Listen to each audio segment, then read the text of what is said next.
This is our home one life. This part on the bottom is called the keel, and on the back there, that's the rudder. The keel is filled with lead to keep us from flipping over, and the rudder steers us in the direction we want to go. Right now, they're both busted, and we can't sail anywhere until they're fixed. We've been working around the clock to get one life back in the water so we can once again set sail and head off into the horizon. Now that our keel cavity is dried up and I'm done grinding under there and it's ready for fiberglassing, I'm going to go ahead and fill the holes that I drilled to let the water out. So I've actually already done the two under here, and all I'm doing for these is filling them with this Thixo Epoxy by TotalBoat. It's 2 parts and there's a mixing tip, and it's really convenient for filling holes because you can shoot it right out of this tip into the hole. I've got this little chamfer drill bit that I'm going to use. Little alcohol wipe just to make sure the surface is clean of any dust because we're in a really dusty place. And then I'm simply going to take this caulk gun and shoot some in.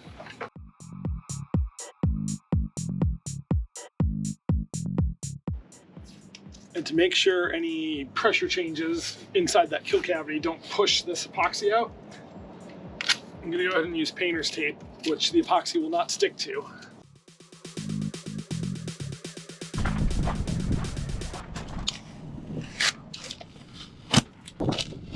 I said I wasn't going to, but I actually did go ahead and grind out little circles for these holes that I drilled to let the water out.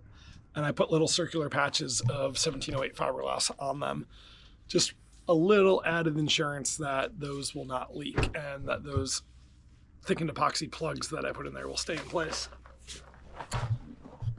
On the bottom here, this is all ready. The holes have been filled with thickened epoxy, and I'm going to start laying 1708 fiberglass over this whole thing and build it back up a little bit. It was pretty much all fairing compound that I ground out, so structurally it should be better than it was before because I'm going to replace a lot of fairing compound with fiberglass. I like to cut down the brushes that I use for doing fiberglass to about half their length. It makes it a little stiffer and a little easier to push the epoxy into the fiberglass.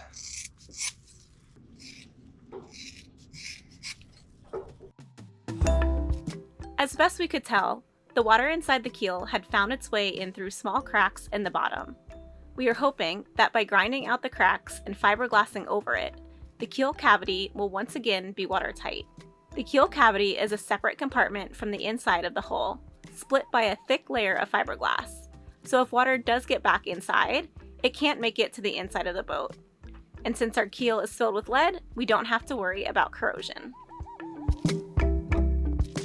All right, I've got a whole bunch of small pieces all butted together just because I was doing it upside down, and it's a lot easier to work with smaller pieces to get them to stay up. It was pretty messy, and if you haven't done fiberglass upside down, I don't recommend it. But there really isn't any other way to do this. So I'm gonna let all this sit for a little bit because I want to put one more big layer on, but I don't want it to pull off. So I'm going to let this get a little tacky, and then I'm going to cut one big finish piece that is one continuous section that covers the whole repair, and then I'll be done.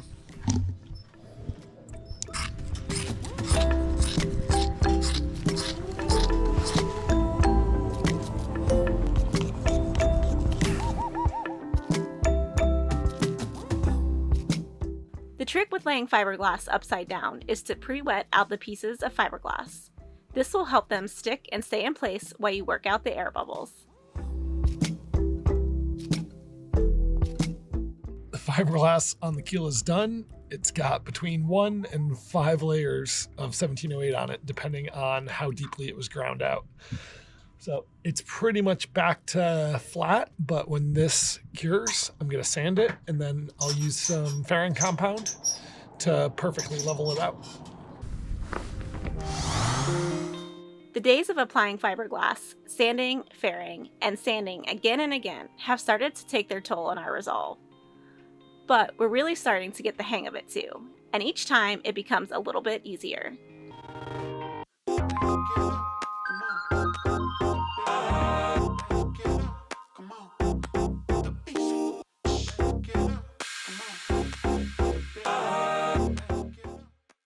We were beginning to see the light at what once seemed like a never-ending tunnel.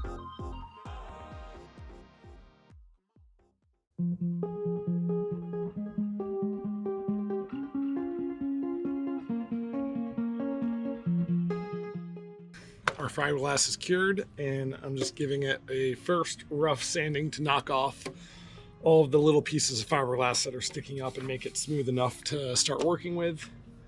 And then we're gonna have to fair it.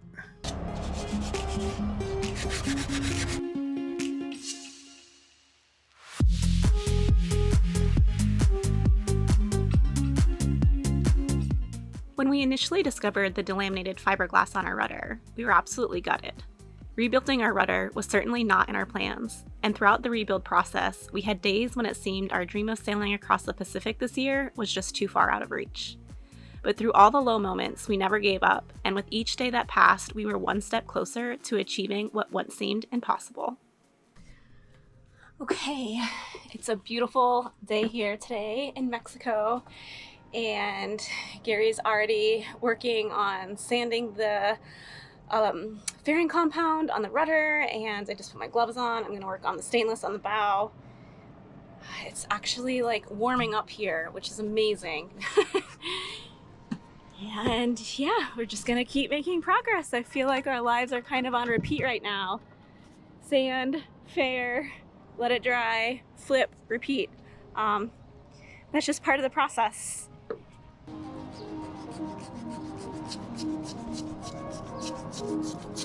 Sand, sand, sand, sand. Do you feel like you're sanding your life away? My knuckles hurt. The rudder's looking really nice though. So smooth. Oh. Nice job, Gary.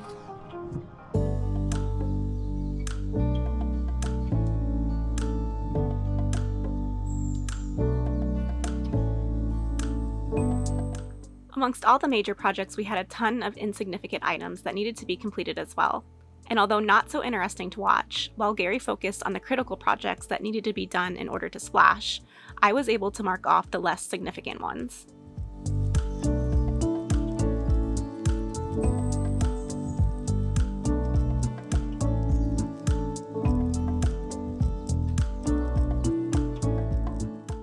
Talking about the rudder? Yeah, I'm talking about your rudder. Spent the last couple days applying fairing, sanding, applying fairing, sanding. It's kind of a waiting game. It takes 3 to 4 hours between applying it to when it's sandable. It's getting pretty close. It's looking nice.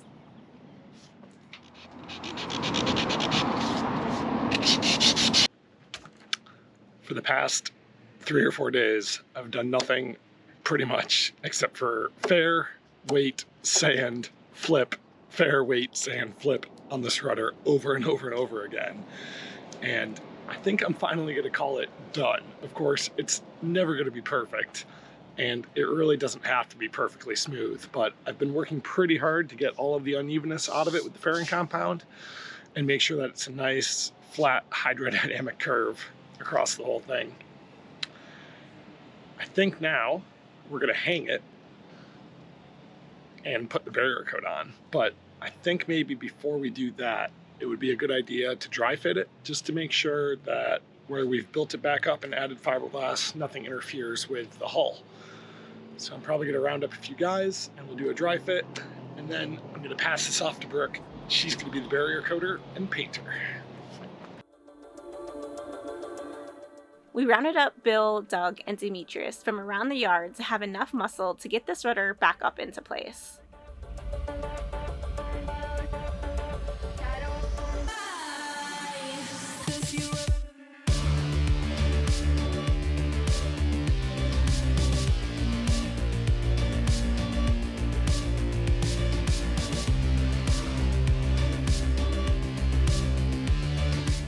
So we're trying to figure out what exactly is keeping it from pushing all the way in. And unfortunately, we have a bunch of stuff on our back bunk. But we need to get in there and look and see if there's anything in the way. So my job is to clean the bunk. Let's do it!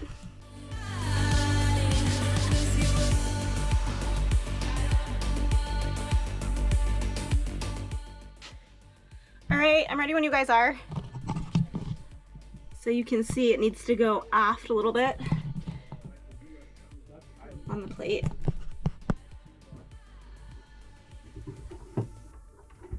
Keep going.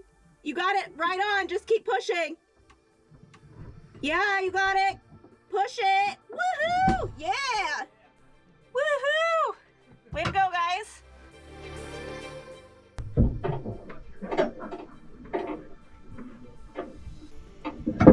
This makes me so happy. I cried when we found this problem.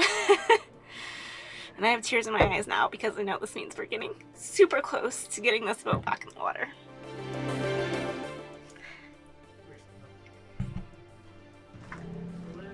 How's it look from down here? It's rubbing. Yep, that's a good way to mark it. With the rudder properly positioned, the guys are able to rotate it through its range of motion. The point of this dry fit was to check for any interferences with the skeg, and it's a good thing we did it. A few spots were marked with Sharpie, and once the rudder was dropped, Gary would need to sand down these areas on the skeg to make sure there was adequate clearance.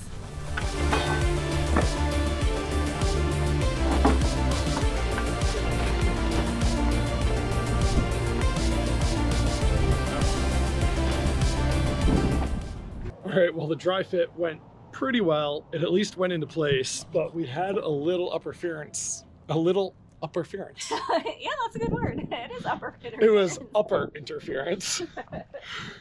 Here at the top where this partial skeg is. So instead of modifying the rudder, this is all fairing compound in here anyway. So I'm going to sand that down to make a little more clearance, and then we'll dry fit it again. More sanding. More sanding. It's okay. It's a good day.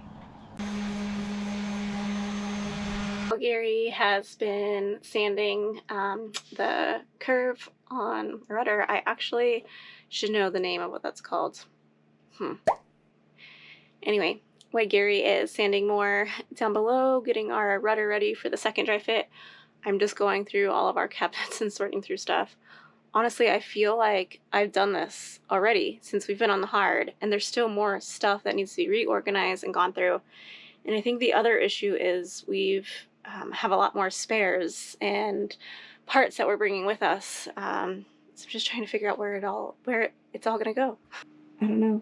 There's so much stuff, so many games and parts, and just so much stuff. It's crazy. Hopefully the final dry fit. Yeah, rudder lift number 2. Hopefully I ground enough away there. All right. Do it to me, Gary. 1, 2, 3. Oh, perfect. Yeah.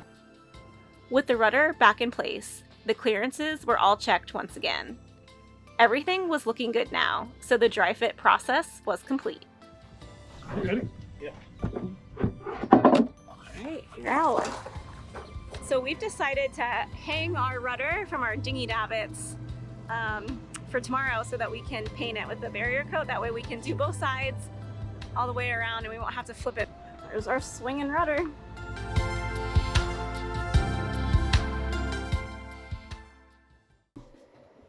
Gary, what day is it? My day off. Do I get to take today off? It's time. It's barrier coat the rudder day. Wakey, wakey.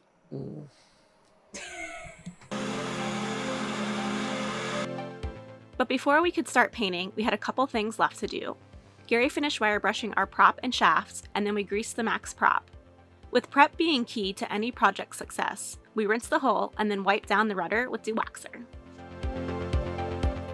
Total Protect Epoxy Barrier Coat is a 2-part epoxy primer compatible with all anti-fouling paints. It says it has about 5 hours of working time at 70 degrees, and it's like 70, what would you say, like 75 here today. So we're gonna have to work fast. I'm just gonna mix up enough to fill this bucket. Applying barrier coat before the anti-fouling paint is important because it seals the bare fiberglass and blocks water entry, inhibiting blister formation in the glass. Finally, paint is going on the rudder, which means I'm done grinding and done sanding it because I'm absolutely over it. I'm sure you guys are tired of watching time lapses of me sand and ferret too. In fact, I stopped filming the last 2 days I was doing that because I was just tired of it. We're gonna put 4 or 5 coats of Total Protect by TotalBoat on it, and then it will be ready for anti-fouling paint.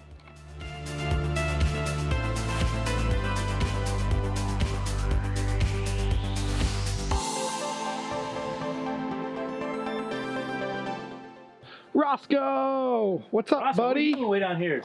You came to say hi again. You come down quite a bit, actually. We're always surprised when we see him. Don't stick your nose in that paint, okay, bud? One of the greatest things about the Boatyard is our amazing friends. Having friends around to help out when needed made everything easier and much more fun. We chose to use this barrier paint on our shaft as well because it provides superior corrosion protection on underwater metals. It's supposed to leave a thumbprint, but nothing on your thumb. What if I already have it on my thumb? That's why I did it for you. How do I do the test? I looked at your fingers like, well, you can't do the thumb test. I can. See, a little bit came off. It's almost there though. Still, yeah. But you want to put it on while it's tacky. All right, so in between coats of the barrier paint, we're taping our boot stripe up.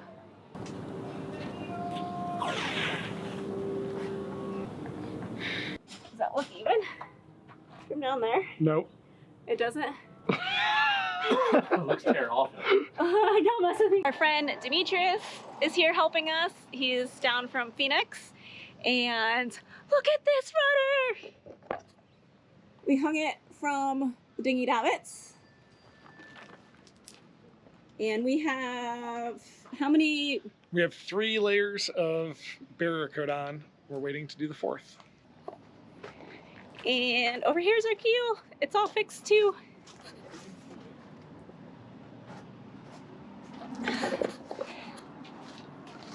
And we've got our line taped for our new blue boot stripe up there. Anyway, we've got the A-team. What time is it? Coffee break time. Coffee break? Then beer o'clock. Followed shortly by. I don't drink coffee. I just eat cookies. Cookies. Cookie monster. If anyone wants some cookies. Gary gets the good stuff. I'll try a piece. Oh, this is the spot. The reason it is important to put all 4 coats of barrier paint on in one day is to avoid the need to sand in between recoats.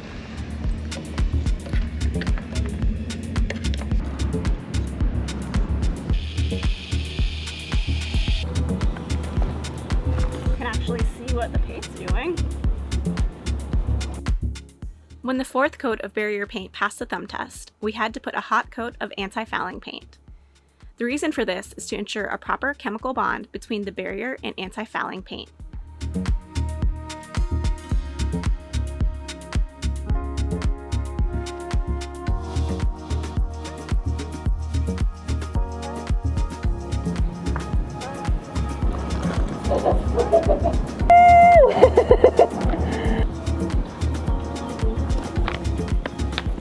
Our first coat of bottom paint is going on the rudder and all of the repair areas that we had to touch up the barrier coat, like the keel and the skeg.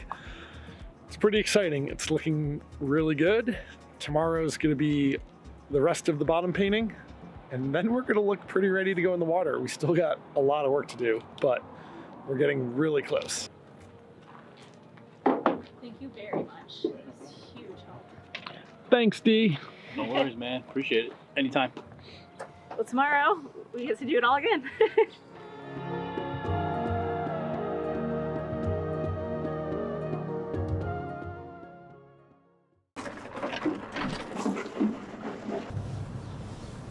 I'm just using some acetone this morning to wipe the residue off the bottom, and then we'll be ready to paint. But One Life is fat bottom girl, so it's taking me a while. I think I started this at like 7:30.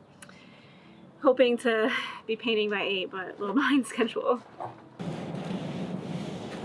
So we're going to bottom paint today using Trinidad Pro, which is a hard bottom paint, and we've had really good luck with it. We've used it the last time that we bottom painted in Grenada, and it held up really well, and it does a really good job of resisting growth because it is 65% copper, which is the highest copper content that you can get in a paint, at least legally in the United States that I'm aware of. So we're going to put on 2 coats, and we have to wait for it to dry between those 2 coats. And depending on the temperature and the humidity, it can be anywhere from about 3 to 6 hours. We think it'll dry pretty quick here because we're in the desert, it's warm, and it's very dry. And then after we put this paint on, we have only 60 days to get the boat in the water, which shouldn't be a problem, but it is something to note and pay attention to, which is why we're waiting until we're close to ready to splash to do the bottom paint.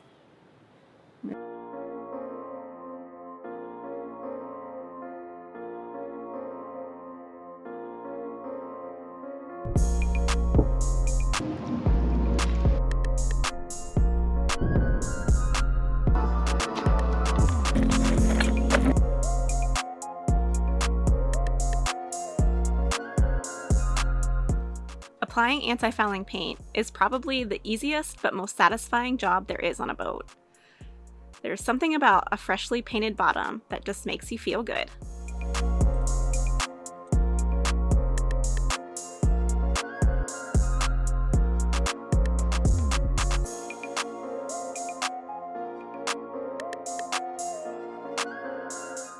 All right, the first coat of bottom paint is on, and we're gonna take a little lunch break. So here in Puerto Penasco, there's about 1,000 places to get tacos, but we have a favorite right by the Boatyard that we can walk over to. It's called Gus's.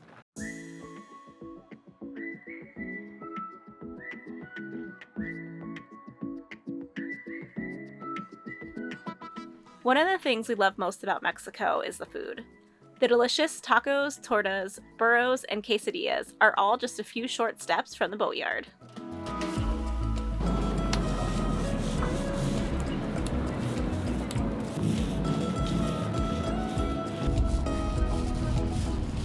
Brooke is finishing up the final coat. So we've got about a half gallon of paint left. So we're going around and putting a 3rd coat around the waterline and the front of the boat and the other areas that we know are high wear areas. So that 3rd coat will give us a little extra there.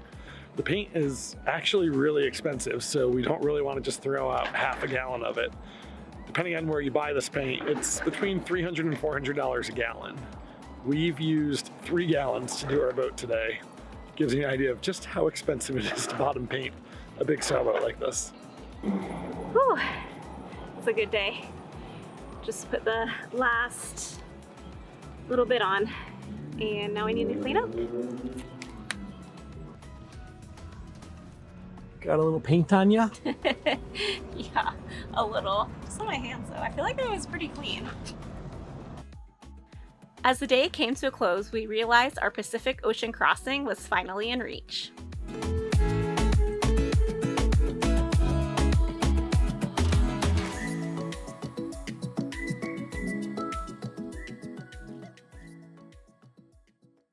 I think it's looking nice. I think you're doing an amazing job. Do you feel like One Life's coming together? No. You don't?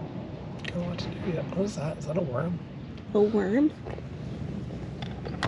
So that hopefully we can do the barrier coat and the top coat. Well, barrier coats and top coat. It's a lot of coats. Are you cold? That's a lot of coats to be wearing. Yeah. Who are you? That's a good question. That's a great question, Gary.